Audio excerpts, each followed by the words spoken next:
নজর এবার ভাঙড়ে হাই ভোল্টেজ লড়াই, কার্যত ক্ল্যাশ অফ টাইটান্স। লড়াই তৃণমূলের শওকত মোল্লার সঙ্গে বামফ্রন্ট সমর্থিত আইএসএফ প্রার্থী পীরজাদা নওশাদ সিদ্দিকীর। আর শওকত মোল্লার পুরনো কেন্দ্র ক্যানিং পূর্বে আইএসএফ প্রার্থী করল প্রাক্তন তৃণমূল নেতা আরাবুল ইসলামকে। গত বৃহস্পতিবার হুগলির ফুরফুরায় আইএসএফ এর দপ্তরে গিয়ে পতাকা হাতে তুলে নেন আরাবুল। আর সোমবার সেই আরাবুলকেই প্রার্থী করল আইএসএফ। ক্যানিং পূর্ব বিধানসভা কেন্দ্র থেকে প্রতিদ্বন্দ্বিতা করবেন আরাবুল ইসলাম সাহেব। ভাঙড় বিধানসভা কেন্দ্র থেকে প্রতিদ্বন্দ্বিতা করবেন মোহাম্মদ নওশাদ সিদ্দিকী। নওশাদ সিদ্দিকী দাঁড়াক আর যেই দাঁড়াক, শুভেন্দু দাঁড়াক বা নরেন্দ্র মোদী দাঁড়াক, ভাঙড় বিধানসভায় তৃণমূল কংগ্রেসের কর্মীরা প্রস্তুত, যে কোনো লড়াইয়ের জন্য তারা প্রস্তুত আছে। ক্যানিং পূর্ব হচ্ছে তৃণমূল কংগ্রেসের দুর্গ। ক্যানিং পূর্বে আমরা কোনো গুরুত্বই দিচ্ছি না বিরোধীদের। শওকত মোল্লাকে পাল্টা জবাব দিয়েছেন আরাবুল ইসলাম।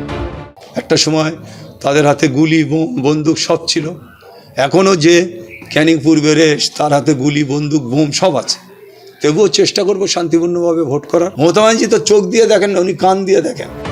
এদিনই তৃণমূল ছেড়ে আইএসএফ এ যোগ দিলেন উত্তর 24 পরগনা জেলা পরিষদের বিদ্যুৎ ও ক্ষুদ্র শিল্প কর্মাধ্যক্ষ মফিদুল হক শাহাজি। দলে যোগ দেওয়ার পরই তাকে দেগঙ্গার প্রার্থী করেছে আইএসএফ। আজকে দলে জয়েন করলাম। দেগঙ্গার মানুষের কাছে আমি করজোড়ে একটা কথাই অ্যাপিল করব, অনুরোধ করব, আপনাদের সঙ্গে আমি ছিলাম, আমি আছি। আমার দেহের প্রতিটা রক্তবিন্দু আমি দেগঙ্গার মানুষের কাছে অর্পণ করব। বোকামি বুদ্ধিভ্রষ্ট হয়েছে। মানুষের আকাঙ্ক্ষা, মানুষের ইচ্ছে কি পেতে পেতে পেতে পেতে মানুষ কোথায় নিজেকে নিয়ে যাবে নিজেই ভুলে যায়।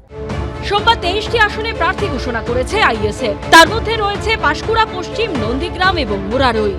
আগেই এই 3টি আসনে প্রার্থী ঘোষণা করেছে বামফ্রন্ট। ফলে বাম আইএসএফ জোট নিয়ে তৈরি হয়েছে জটিলতা। এই আসনগুলো নিয়ে আলোচনা চলছে বলে জানিয়েছে আইএসএফ। তাদের দাবি 1-2 দিনের মধ্যেই এই জট কাটবে। তবে এসবের মধ্যেই তৃণমূলের হেভিওয়েট শওকত মোল্লার সঙ্গে আইএসএফ এর নওশাদ সিদ্দিকীর লড়াই কোন পর্যায়ে পৌঁছয়, ভোট কিভাবে হয়, ভাঙড়ের পরিস্থিতি কি হয়, সেদিকেই সবার নজর থাকবে। সোমনাথ মিত্র, রঞ্জিত হালদার ও সমীরণ পালের রিপোর্ট, এবিপি আনন্দ। এবিপি আনন্দ, এগিয়ে থাকে, এগিয়ে রাখে।